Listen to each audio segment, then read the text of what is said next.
Hi, we're here today with Janna Fackrell. We're going to talk all things spiritual because she's kind of a spiritual extraordinaire. So let's just dive in. Thanks, Lindsay. Welcome. Thank you. So lovely to be here. Yeah. So, this is really just a little bit to get to know you. Yeah. Because you and I have only really met a couple of times.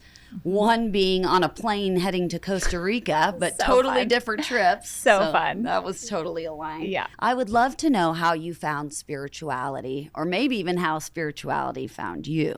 That is an awesome question. Like many people, you have to hit rock bottom, I feel, in order to find your way out and up.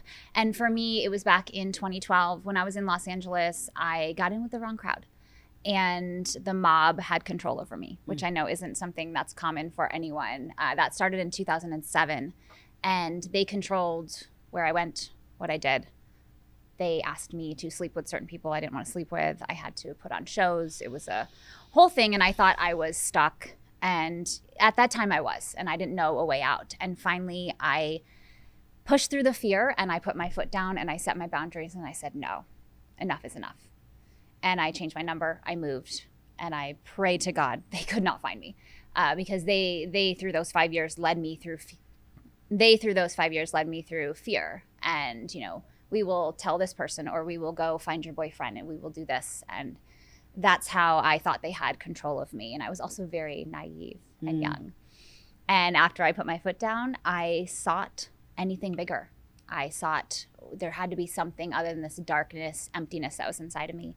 And so I dove headfirst into spirituality, into God, into church, into anything to help me crawl out from under this rock I was hiding under.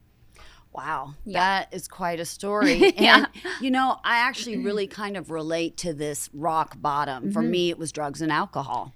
Getting a DUI with my son in the car, it was like this all-time low, rock bottom. I feel like for people, that's usually the turning point. People have to find a rock bottom, and they have to want to change. Right. They have to hit it hard and be like, okay, this is not the life I'm creating. Yeah. And at that moment is when they get to make a change, and they get to decide. We get to decide. Yeah. And so that's usually the catalyst for people. Well, and what's interesting is up until just recently, I kind of felt like I had to be in pain in order to change. Yeah. Today, I'm learning how that I can continue to evolve and grow and expand without having to have some major life trauma happen, Yeah, you've already went through the hard stuff. Right. Now it's time to enjoy. Let's play. Let's have the rainbows and butterflies. Yes, Yeah. absolutely. Yeah. Well, I'm really sorry that happened to you. I'm but not. grateful. It brought me here. Yeah. Honestly, I wouldn't be here had that not Yeah. happened. It's like once we see these things that happen to us and we recognize that they're happening for us, of course, in that moment, no, that shit was not happening for me. Can I say shit? Yep. Sorry. In that moment, yeah. Go ahead. Sorry. Okay, no, you're good. No, say it. So we realize that now when you're beyond the rock bottom moment, that these things happened for you. Mm-hmm. It's like when you can see that it wasn't happening to you. And of course, in the moment, you're not going to see that. Right. You see a druggie on the street and you're like, this is just happening, for you. They're like, what? Right. They're not going to see it until they're out of it. And it's once we can recognize these things as a lesson or a blessing, that's when the real gift happens. That's when the magic happens. Yeah. That's when the ahas happen. And that's exactly what led me to here. I wouldn't have met my husband had it not been for this. We met on a spiritual retreat in Sedona. I was only on that retreat because my friend gifted it to me after, saying no and setting these boundaries. She's like, you need to go to this. Insist. And that's where I met my husband. Wow. And it's like all of these things you see lead you Yeah. to where you are. Amazing. Yeah. I love that. Yeah. Thank you. What would You you? could ask her what Sacred Hearts. Yeah. Sure. Your company. So I know that you and your husband both. Did you start it, or did you both start it together, or how does that work? So my husband and I, we wanted to do something bigger. We wanted to do something to help mainly veterans, but also the community. And when we were in Los Angeles, we couldn't find land nor afford it. So we moved out here to the Midwest, and this was a collaborative effort. We started it together. We've both been doing native and shamanic training out with our teachers in Los Angeles and his teacher in Sedona. And we wanted to bring it here. We wanted to help the community. We wanted to help vets specifically. There's 22 vets a day who commit suicide. So we have a program called Catch 22. And we're trying to just help at least one a day. It would be amazing. But we send veterans to Dr. Joe Dispenza. I'm not sure if you've heard of his work. Oh, yes. Meditation teams, fantastic. We send veterans usually for a year to a week-long Dr. Joe retreat. Mostly Cancun is where we send them. Doesn't suck. It's a great location. Right. Not that any of them are bad, but it's all expenses paid to help the vets really find their hearts. So the main thing they say is they lost their heart. And they come back to their hearts during this work. And it's just, seeing them, repeatedly come back, and then it changes their family, and then it changes their kids' lives, and it's the ripple effect. It is. So to be a small part in this change is what lights us up. And here on a local level, we do our community sweat lodges every month. I host a women's circle, a full moon circle. We do out of country yoga and wellness retreats as well. And just really trying to help not only veterans and first responders, but community members come back to their hearts. Yeah. And it's amazing how many of the world is walking around asleep. Yeah. Everyday regular people walking around fast asleep. And so it's our mission and my purpose to really help people find that spark, because everyone's spark and their light in their heart is just dim. And so I want to help people wake up to that joy and find that inner child and be joyful and creative and playful again. Yeah, because that's what life really is meant to be. Share with me a little bit about how Sacred Hearts came to life. So my husband's a veteran, and there are 22 vets every single day that commit suicide. So Sacred Hearts Healing was founded to maybe help at least one. If we helped one over the span of 5 years, that's great. But it would be amazing to help one a day and just help them come back to their hearts, come back to their why. Well, I love that. I think that is such a purpose-driven mission to help others like that, and in that community that needs so much attention. And I feel like oftentimes they're just kind of forgotten. Yeah. And, we not only work with veterans, we work with first responders, but we also work with community members, just like you and I. You're not a vet, right? I didn't think so. I was like, I didn't think so. I wouldn't last a day. But we also, help people like you and I who have forgotten who they are and who have forgotten the spark and lost the joy within their hearts. And we help them using shamanic and native teachings to really just find the joy again in their lives. So speaking of spark and finding your joy, what would you say to somebody who is at the lowest low, at their rock bottom, to help them get out of that hole? Yeah, when we've had many people come to us really at that rock bottom, and I can relate, I've been there, and I remind them to come back to their hearts. And sometimes they can't exactly hear that in the time. And so we might take them out on the land, might get them grounded, and we use breath work, and just using their own breath can really bring them back into their body, because especially if you're in fight or flight, it's going to calm them down and bring them back to here. And then getting them in the now. Another thing we offer is we remind people 99% of things we worry about never actually happen. Isn't that wild? 99%. Yeah. But here we are, adults, humans, living in this body, and we worry about stuff all day long. Constantly on repeat. 99% never happens. And so I remind people to come back to now. Are you safe right now in your body? Yeah. Right? And if you say this to someone who's over, they're generally safe if they're at our place and they have their feet in the earth. It's yeah, you're safe. Okay. And then they remember and they come back to, homeostasis, if you will. Right. Come back to your safe resting spot. And then they can move forward and be okay, you're right. I'm okay. And it's just reminding them to come back to that here and now, present moment. Because if we're anxious, we're worried about the past. Excuse me. If we're anxious, we're worried about the future. If we're depressed, we're worried about the past. Yeah. And so bringing them back to the now is all we have. Yeah. Well, and I think it's really interesting, and this is one thing that's helped me with that anxious forward thinking, is if I put just as much energy in thinking the outcome's going to be good or how I desire it to be, it takes just as much energy then to stress about it as it does to think it's going to work out. Absolutely. Why wouldn't I just think it's going to work out? Yeah. Things usually work out in your favor, right? Yeah, exactly. 99% of the things we worry about never actually happen. Yeah. All of us have an inner critic. I'm wondering how you handle that inner critic in yourself. That's an excellent question. So my inner critic, I'm just going to be completely honest with you, what mine says. Mine says, you're not worthy of this. Or why me? Why do people want to hear what I have to say? Or how can I help them? And I think that's very common as we continue to up level and evolve and we're helping more people. It's very common to be like, why me? Yeah. And like, how am I worthy of this? And I remind myself of the people that have came to me and said, thank you so much. You've helped me so much. And it's like, then I remember, like I come back to now, to the present moment. And I'm like, look how far you've come. Like I say that to myself. And it's just like, no thanks. Bye-bye. Yeah. Like, you're good.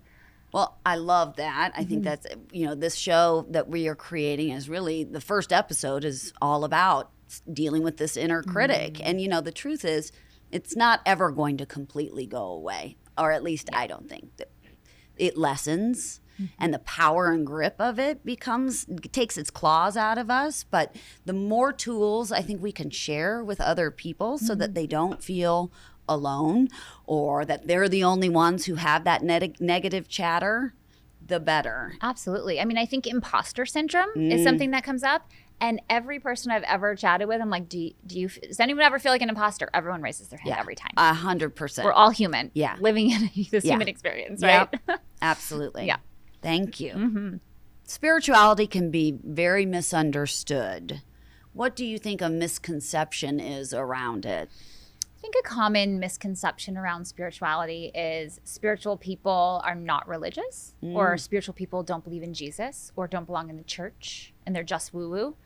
And I myself, we bring Jesus in all the time when we're holding, ceremonies or events and things. We'll call on him, our angels, guides, all the beings, if you will, that are out there in the fifth dimension. And I think, a lot of people just think it has to be black or white and one or the other, and that's not the case.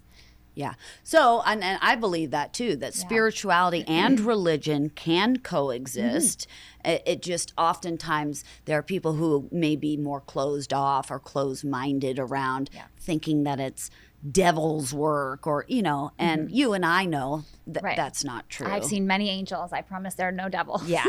Yeah. So what have you found to be one of the most helpful tools in your spiritual practice? Plant medicine has been a really helpful tool for me. There was life before and life after. And I think it lifts the veil for people and it shows you what's beyond this 3D world and peeks you into the other side. And once you've seen the other side, you can't go back. It's like the Matrix. Once you take the blue pill, you're like, oh, okay. It is the most single-handedly life-changing thing I've ever done for myself. Yeah, I 100% am with you. Ayahuasca has been a game changer for me. And I like expanding on what you said. The truth is, once you're awake, you cannot go back to sleep. Or at least I found that the only way to go back to sleep would literally to be drunk all the time, Right. and not in my best and highest self. I think that's the reason why ayahuasca is one of my favorite medicines, especially if it's your first time. She takes you to your first heart piercing. And so she'll show you that first time trauma got stored in your body. So for me, it was about 5 or 6 years old. And then she moves you on your timeline of your life and shows you all of these events that have stuck with you on your heart. And she brings them up to heal them.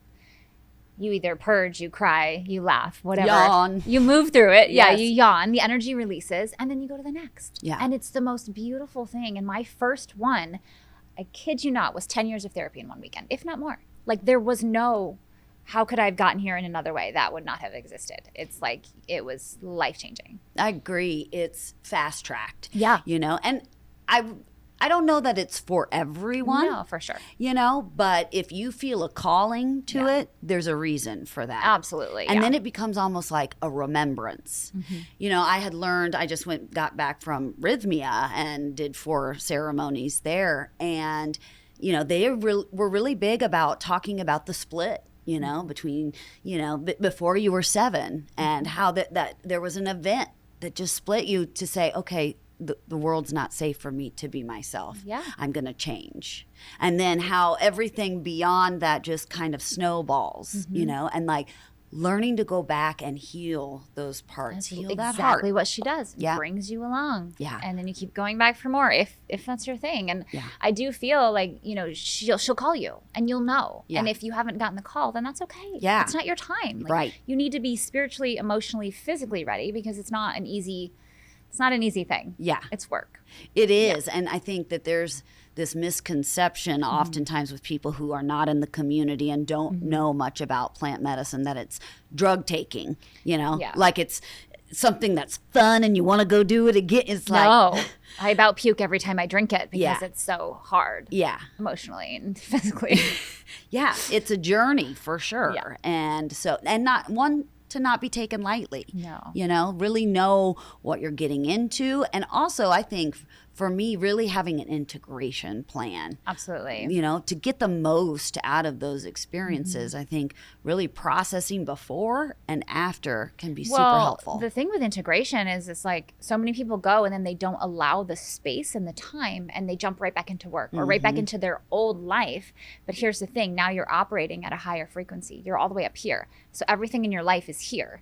So you have to either raise everything in your life or lower yourself down. And not many people want to lower down. Right. So you'll notice friends, relationships, work, things just fall away after. Yeah. And they need to. Yeah. Otherwise, you're going to be right back down here. Agreed. And then you're going to have to learn the lesson again. Right. And do it again. Like, how many times do How we many want to times? do this? Why do you think we can't access this level of healing unless we take plant medicine? Like, what is it about that and how does it work? So plant medicine, specifically ayahuasca or even psilocybin, literally goes in and rewires your neural pathways.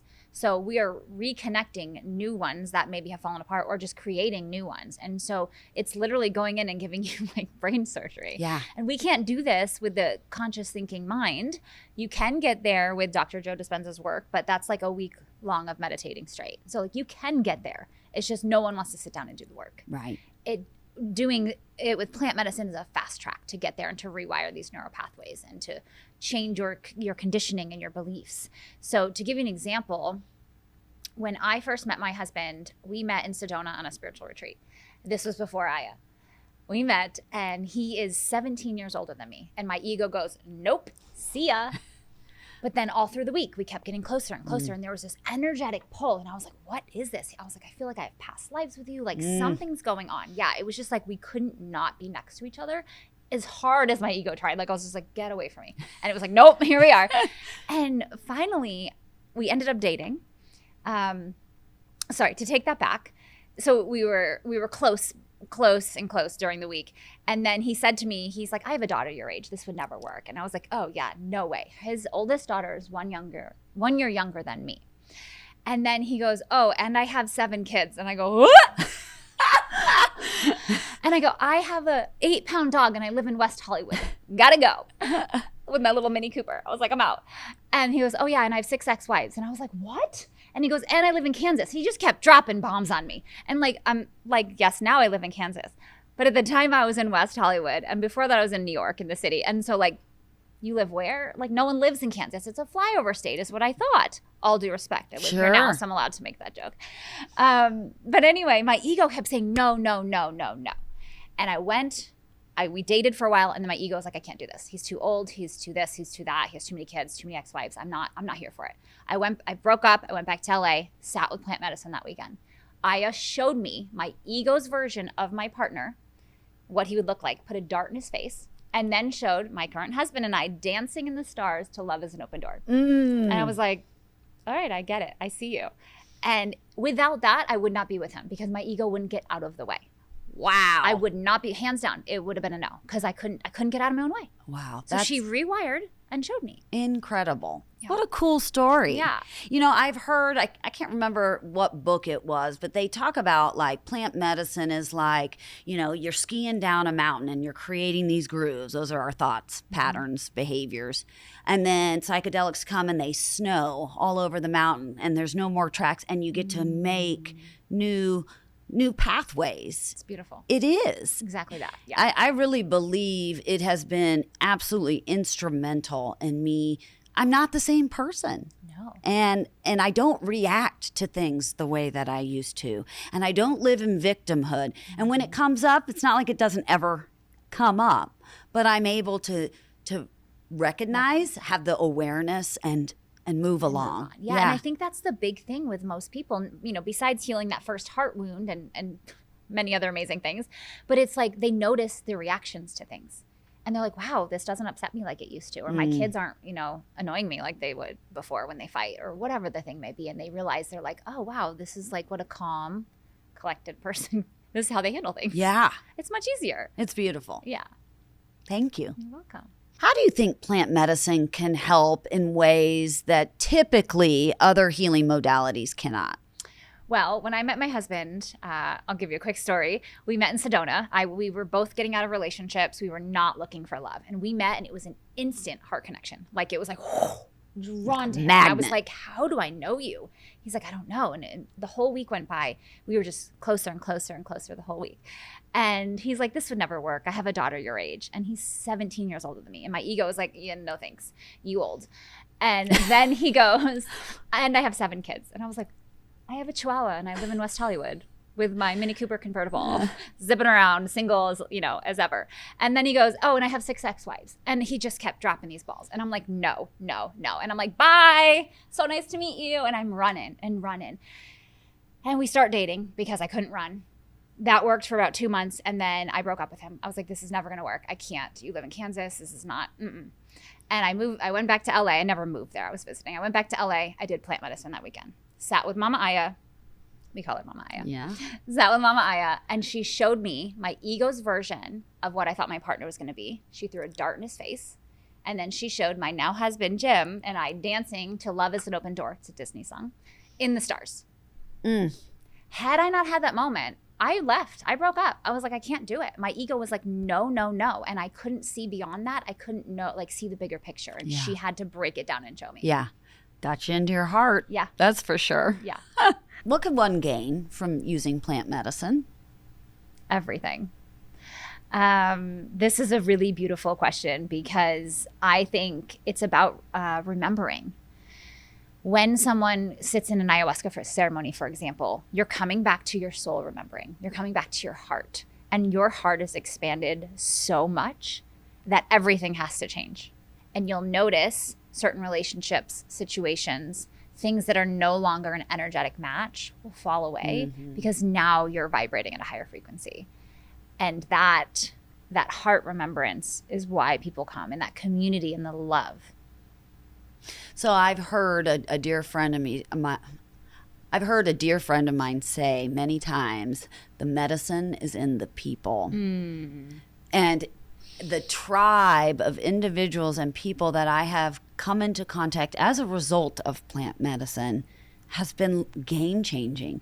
I mean, there was a time in my life when I literally had no one. This was the beginning of my healing journey, and I knew I couldn't stay connected to that past any longer. I had to. So there was a lot of loneliness. Absolutely. And someone once said to me, "Your tribe will come." And I patiently just kept doing the work, and man, they did.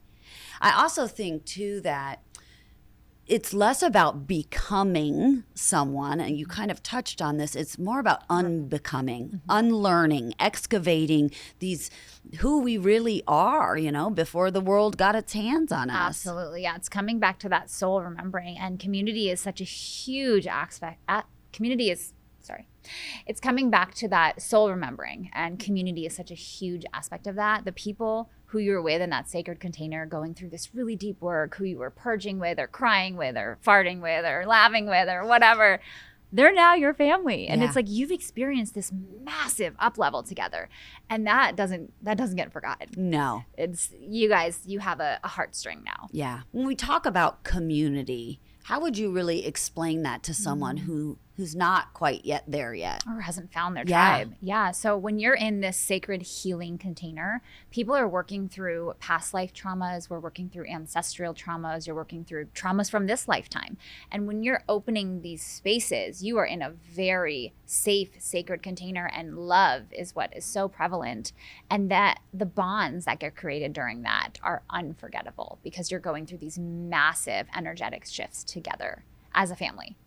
Well, and just to touch on that, it's really beautiful to be surrounded by people who are all doing the work. Absolutely. Like you said, an energetic match. Yeah, because everyone is wanting to work through their past life stuff or their traumas or whatever the case. And it's like we're all here together to grow, to evolve, to expand, to up level. And it's like you'll know when you're not an energetic match. So go into any bar and you're like, I'm good.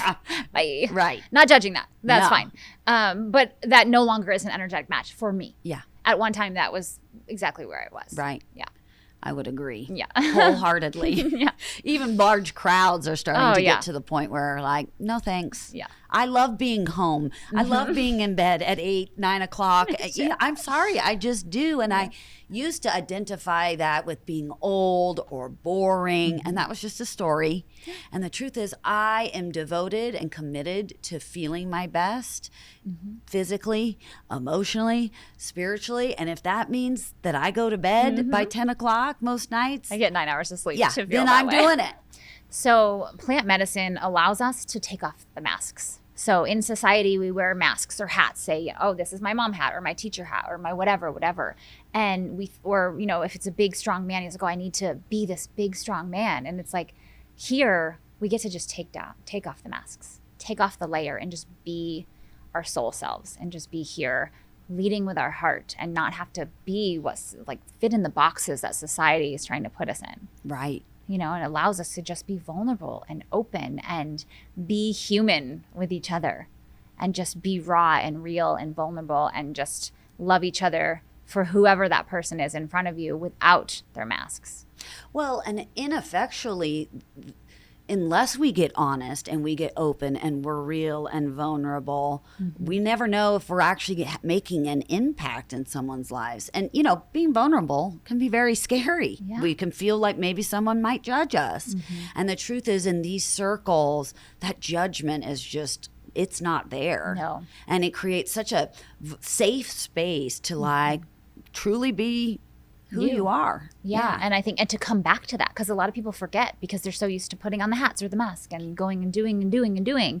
And then they pause and they're like, oh, now I get to be. Yeah. Who am I being if I'm not doing these things? Yeah. Yeah. What is some of the best advice you've ever received? It's from one of my best friends, Danielle Anderson, who's now up in Canada. She said this to me when I was going through my rock bottom era. She goes, it's not that serious. It's not that serious. And I was like, what? What do you mean? What do you mean? It doesn't have to be that serious. We make everything so serious. And it's like if you add a little play and a little joy and a little like lightheartedness to it, you're like, oh, wait, really isn't that serious. Yeah. Well, I love that. It's a really good takeaway. So simple. Right. Yeah. I think for me, my dad told me this, and one of the few things I've actually received that I'm not going to say that. I know, it's like, damn. One of the only things I got out of that guy. Oh, no, we're not saying that. A piece of advice that really has been helpful to me was you'd worry less about what others thought of you if you knew how seldom they do. Right? Like, why am I worrying about what someone might say about me when in reality they're probably not talking about me They don't at all. care. No, they're worried about their own life, Yeah. not mine. And that's been a great shift for me, that like, to thine own self be true. Lindsay, what do you want to do? If nobody's watching and nobody cares, what do you really want to do? I love that. Yeah. And it's so true and Yeah. so real. And yeah, people really don't care. No. They don't give a shit what you're doing. No offense. But we're so like Yeah. egocentric Yeah, and thinking that exactly. everybody gives a toss about what's going on, and they just don't. I teach yoga and I say to people, don't worry about what your neighbor's doing. Just worry about what you're doing. Right? And that's not only true for yoga, but for life. It's like Yeah. no one actually cares if you're doing a different pose. Yeah. No one cares. And if you are, Great. then you're not getting the most out of it if you're too focused on what someone else is doing in the class, right? Yeah. If I'm trying to make my pose look as good as the girl sitting next to me, then I'm not really tapped in and focusing on my yoga. Exactly. Yeah. So, Yeah. True for life. yeah. So in my friendship group, we call each other the hype hippies, because no matter what it is that one of us wants to go explore, we've got this like team of people behind us like going, you can do it. You're amazing. And I'd like to just kind of talk about how that's different than a lot of other friendships.